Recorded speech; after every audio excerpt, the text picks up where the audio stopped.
Bonjour à tous, bonjour Laurent Fabius. Bonjour. On va parler de la conférence sur le climat de Lima. Vous partez dimanche. C'est pour préparer la conférence de Paris de l'année prochaine que vous dirigerez. Mais je voudrais qu'on revienne d'abord sur le Proche-Orient.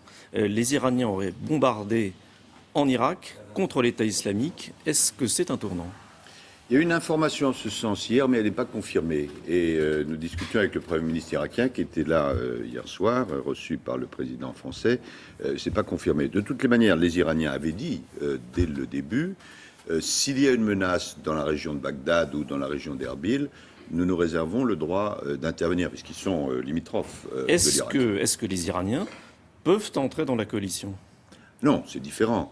Il a toujours été dit que la coalition, c'est quelque chose de bien particulier. Nous nous réunissions hier, nous étions une soixantaine à Bruxelles, et les Iraniens agissent d'une façon indépendante et différente.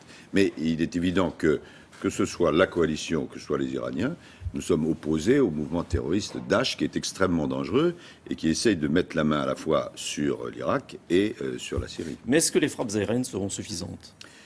Non, elles ne sont pas suffisantes. Elles sont nécessaires parce que il faut avoir des moyens puissants pour lutter contre les terroristes de Daesh. Mais il faut qu'il y ait des gens au sol. Mais au sol... Alors il y en a. Ce sont des Irakiens. Non. C'est aussi les Syriens. Alors, attendez. Et Bachar el-Assad. La Syrie, c'est une autre chose. Bachar el-Assad dit les frappes ne servent à rien et le travail au sol, c'est moi qui le fais. Non, c'est faux. Mais il y a deux pays différents. Il y a l'Irak où le travail au sol est fait par les soldats irakiens. Et le gouvernement irakien avait besoin pour ça d'être un gouvernement inclusif qui rassemble tout le monde. Il fait des gestes très positifs dans ce sens, nous le soutenons. Et l'armée irakienne a repris du terrain par rapport à Daesh. En Syrie, c'est tout à fait autre chose. Ça sera long, disait John Kerry. Oui, ce sera vraisemblablement plusieurs long. Années. Alors en Syrie, c'est autre chose. Il y a Daesh, c'est-à-dire les terroristes qui malheureusement sont présents et fortement présents. Et puis il y a M. Bachar el-Assad. J'ai vu qu'il avait fait une interview dans Match, je crois. Il oublie simplement de dire que sous sa présidence, il y a eu plus de 200 000 morts. Et donc, alors il conteste le chiffre. C'est absurde. Absurde. Malheureusement. Absurde. Il n'y aura jamais d'accord, il n'y aura jamais d'entente avec Bachar el-Assad. Alors nous souhaitons une solution islamique. Nous souhaitons une solution politique. Bien sûr, il y a le travail militaire à faire, mais nous souhaitons une solution politique. Et cette solution politique, elle doit rassembler, sur la base de ce qu'on appelle Genève 1, à la fois des éléments du régime, mais pas M. Bachar el-Assad. Comment imaginer que quelqu'un qui a causé 200 000 morts soit durablement à la tête de son pays? Non, mais il faudra des éléments du régime et, bien sûr, l'opposition démocratique et modérée. Et nous continuons à travailler cela avec l'ensemble des responsables internationaux. On reste au Moyen-Orient. Le Parlement français a pris une résolution qui demande à ce que l'État palestinien soit reconnu. Est-ce que la France va le faire ? Alors j'ai défini notre position, l'Assemblée nationale a voté, le Sénat va voter bientôt, mais la position de l'exécutif, président de la République, gouvernement, c'est de dire la chose suivante. Premièrement, la reconnaissance de la Palestine, c'est un droit, c'est pas un passe-droit, c'est un droit qui existe déjà, enfin le droit est reconnu depuis 1948. Quand vous regardez la résolution des Nations Unies de 1948, elle dit déjà un État Palestine, un État juif. Bien. Mais le problème, c'est que depuis 1948, ça n'a pas avancé. Israël est un État reconnu, et c'est très bien, mais la Palestine, pas encore.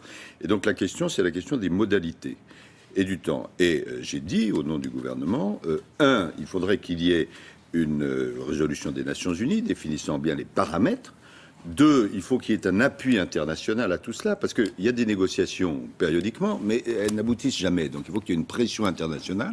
Et 3, il faut qu'il y ait un butoir dans le temps. Et si, par exemple, dans un délai de 2 années, on n'avait pas suffisamment avancé, à ce moment-là, il pourrait y avoir une reconnaissance, il y aurait une reconnaissance unilatérale. De la France. Oui, mais l'objectif, il est clair. Israël, un État, la Palestine, un État, tous les deux en sécurité, voisins, démocratiques, et la garantie qu'on va vers la paix. L'objectif, c'est la paix. Tout à l'heure, vous rencontrez votre homologue algérien. Est-ce qu'il aura des nouvelles à vous donner de circonstances de la mort d'Hervé Gourdel ? On en parlera certainement. Les Algériens font un très gros travail. Il y a eu déjà un des assassins de M. Gourdel qui a été d'ailleurs tué. D'après ce que m'a dit le Premier ministre, M. Sellal, les choses avancent, mais c'est dans un massif où il est très très très difficile de pénétrer. L'otage français au Sahel, oui. Serge Lazarevitch, il y a eu une preuve de vie récente. Toujours la même chose. Est-ce qu'on progresse ? la France n'abandonne jamais aucun des siens. Mais en revanche, je suis très discret. Alors, sujet tout à fait différent, la conférence sur le climat de Lima. Vous partez donc dimanche. Qu'est-ce que vous attendez de cette conférence? 3 mots d'ordre. Urgence, ambition, espoir. Urgence, c'est la question du dérèglement climatique. Les scientifiques et l'observation courante montrent qu'il y a un dérèglement du climat de plus en plus grave à cause de ce qu'on appelle les gaz à effet de serre. Et si on n'inverse pas la tendance, ça va être gravissime, c'est-à-dire une augmentation de la chaleur. C'est possible à condition de limiter les émissions de gaz à effet de serre. Bon. Donc c'est urgent, c'est pas pendant 50 ans, c'est urgent. Parce qu'à partir du moment où il y a des gaz à effet de serre dans l'atmosphère, vous ne les récupérez plus, ils s'accumulent. Et du coup, ça veut dire le niveau des mers monte, ça veut dire la chaleur énorme, les phénomènes climatiques extrêmes, la nourriture très difficile, les mouvements migratoires, l'insécurité. Donc urgence, urgence, urgence. Ambition, cette année à Lima et surtout l'année prochaine à Paris, l'objectif c'est d'avoir un accord mondial, 195 pays, qui disent voilà comment nous allons faire pour empêcher cette élévation de la température avec des mesures concrètes dans les différentes industries, etc. Et espoir, parce que jusqu'à présent, il y a eu en général des échecs, vous vous rappelez peut-être Copenhague, etc. Et là, il y a un mouvement qui est différent. La Chine et les États-Unis, les 2 plus grands pollueurs, se sont engagés.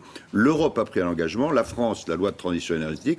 Donc on espère qu'à Paris, qui sera la plus grande conférence diplomatique jamais organisée par la France, nous espérons, nous travaillons pour un succès. C'est très difficile, mais moi je mets toute mon énergie pour réussir. Sujet tout à fait différent.